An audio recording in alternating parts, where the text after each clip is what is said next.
I'm afraid. They'd be fools to come with Vhagar protecting the city. Not the dragons. The rats. In this video, I'm going to discuss the Greens part of episode 1 and will discuss details like cheese showing up twice before the blood and cheese incident, Aemond reading a book on Balerion and having a painting of Aegon's conquest on his wall, etc. So stay tuned for that.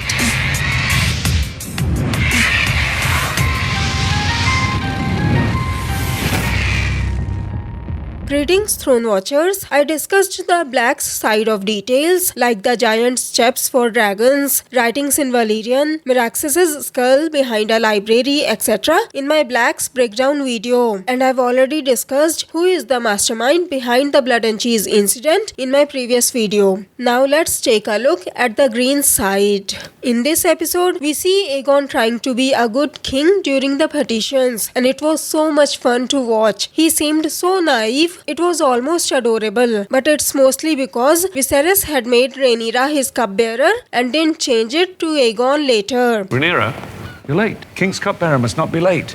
Leaves people wanting for cup. When a noble child is made a cupbearer in Westeros, it is considered a great honor, and it is also a good way for the noble children to learn how to rule and how to deal with events, etc. Uncle, you can be my cupbearer. Your Grace does me a great honor. While Aegon is hearing petitions, we see Cheese pass in front of the throne room. So we see Cheese twice in the background before he actually enters the Red Keep with blood. First, in front of the council chambers, and second, in front of the throne room. I believe while he was roaming around the Red Keep, that's where he met that mastermind. Unless the mastermind was the one who brought him in the first place. You can check out my Who is the Mastermind Behind Blood and Cheese video to find out who he is. In the throne room, you can also see a huge statue of King Viserys, which I've already discussed in my details you might have missed trailer breakdown videos. The statue isn't completed yet, but once it is,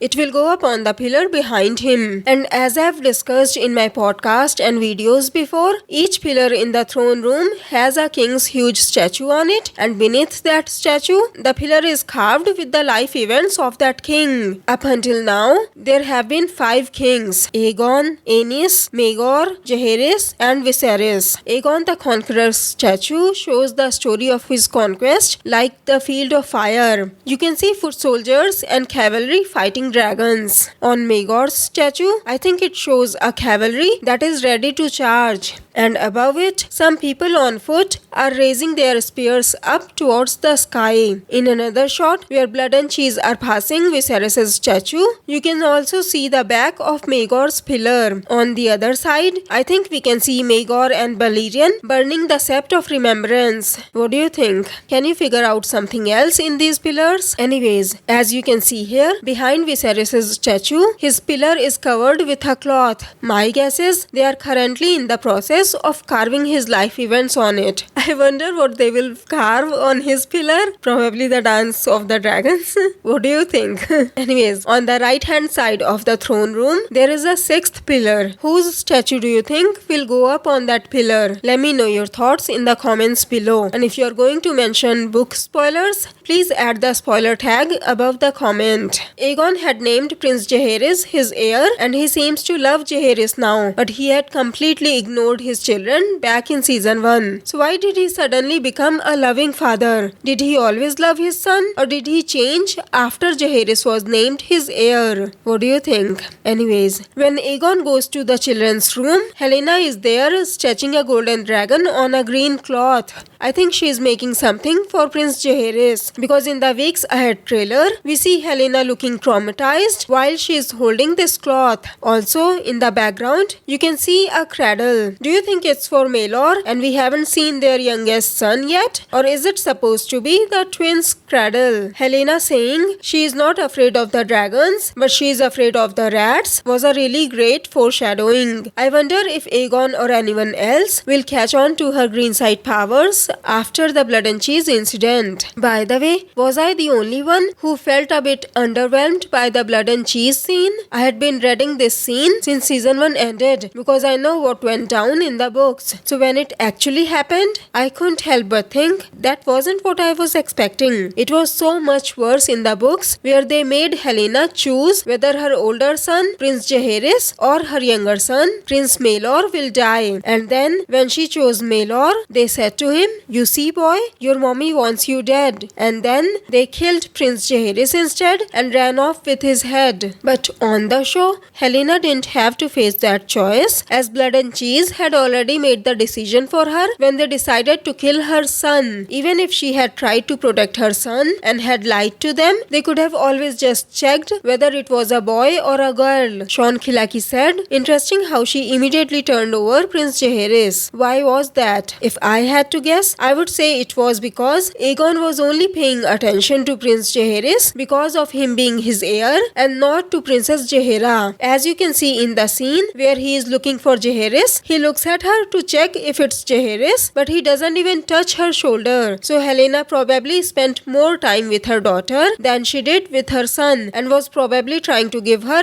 Aegon's share of love as well. And while doing that, I think she got more attached to Jaehaera than to Jaehaerys. At least that's what I think. What do you think? By the way, I have a theory that there was a mastermind who was actually behind the blood and cheese incident, and it was not Daemon. I've already explained this theory in my Who is the Mastermind Behind Blood and Cheese video. Then we see Aemond, who seems eager to start the war and wants to march on Harrenhal. Like I said in my Black's breakdown video, Aemond and Daemon are quite similar, and Aegon also wants to fight them with their dragons. Otto later tells Aemond to control his impulses and be patient because he has sent out many letters and they will bear fruit later. In another scene, we see Aemond reading a book. When I zoomed in on the book, I saw a dragon's image with the words Balerion written beneath it. There is also a painting of Aegon the Conqueror and Balerion attacking Harrenhal on Aemond's wall. I have already discussed this painting in my dueling trailer details you might have missed video. Both Aemond and Daemon seem to value their Targaryen history and heritage a lot, and they both want to go after Harrenhal. I'm loving the similarities between these two. What about you? By the way, in one of the trailers, we saw Aemond standing in front of the secret passage that Blood and Cheese used to enter the Red Keep. So it seems like Aemond will find this passage. I've already discussed this shot in my previous videos, but didn't realize it was the way to the tunnels until I watched Blood and Cheese use it to enter Aemond's room. And we know it was Aemond's room because you can see the open book he was reading, Harrenhal's painting that I was discussing earlier, and the golden pieces on the map, which Blood stole by the way. Does this mean these were the real gold and silver coins? By the way, I was really happy to hear him say words are wind, which is something we hear a lot in Game of Thrones, at least in the books. Anyway, before all of this happens, we see Aemond share his plans for the war with Cole. Aemond and Christian Cole use golden coins or buttons or whatever it is for their troops. Let's take a closer look at what they are using. The three-headed golden coin is for the Targaryen armies. The silver stack should be for Baratheon troops. There are three more coins which I'm not so sure of. One seems to be a black fish coin, which could be for House Mouton of Maidenpool, which, as you can see on this map here, is near Rook's Rest. The other one seems to be a griffin. For a moment there, I thought it might be an eagle of House Mallister, but upon taking a closer look, I think it's a griffin of House Connington in the Stormlands. Since they are House Baratheon's bannermen, I think they will fight for the Greens as well. You can see their seat, Griffin's Roost, is very close to Storm's End. And the third piece that I can't figure out seems to be a golden coin with two triangles facing each other. The only thing that I can think of is the Iron Bank sigil, but the Iron Bank haven't been mentioned in the story yet. I don't know, I'm completely stumped here. Which house do you think it is? Let me know in the comments below. By the way, I love how the coin that the rich people like Aemond were using as pieces for the map are just simple money or a source of money for Blood who steals them later. Anyway, Aemond wants to bring the Crownlands to heel. He wants to start by bringing in small houses surrounding King's Landing into their fold. That is Rosby and Stokeworth. As I've discussed in my details you might have missed trailer breakdown videos, I think House Rosby and House Stokeworth will fight for the Greens. By the way, Aemond seems to trust Cole a lot. Maybe he sees Cole as a father figure, especially since his own father, that is King Viserys, never gave him much attention when he was alive. You can see Cole affecting Alicent's children a lot. Back in the council chambers, when Aegon wasn't listening to Alicent, she looked at Cole with pleading eyes, asking for his help, and then Cole convinced Aegon immediately. Is it just me, or do they almost seem like a family to you as well? So, it seems like both Aegon and Aemond seem to trust Cole a lot. And now that Alicent is officially having an affair with Cole, technically,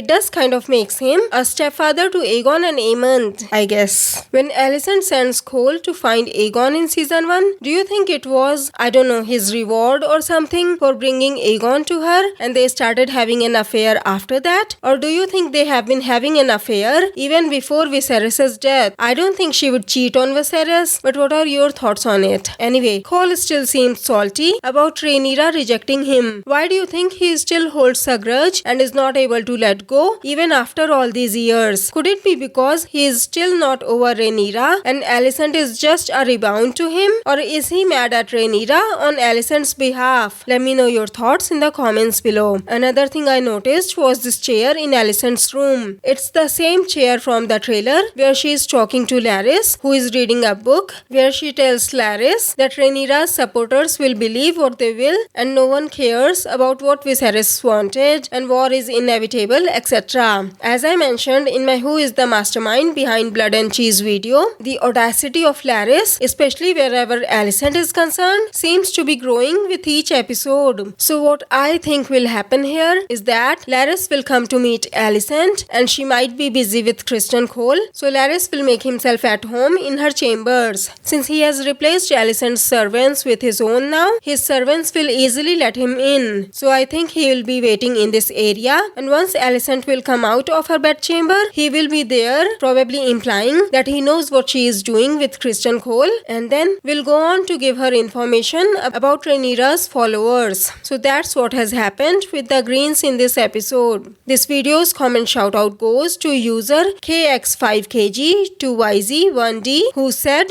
"I'm so impressed. This video is really good and detailed. I think the skull belongs to Meraxes. Thank you for your kind words. I totally agree with you that the skull is Meraxes's. I've already explained the 2 reasons why I think that's Meraxes in my Blacks episode breakdown video. I'll post my opening credits breakdown video soon. If you liked this video, please hit the like button below, share the video and subscribe to my channel. Have a great day. 7 blessings to you."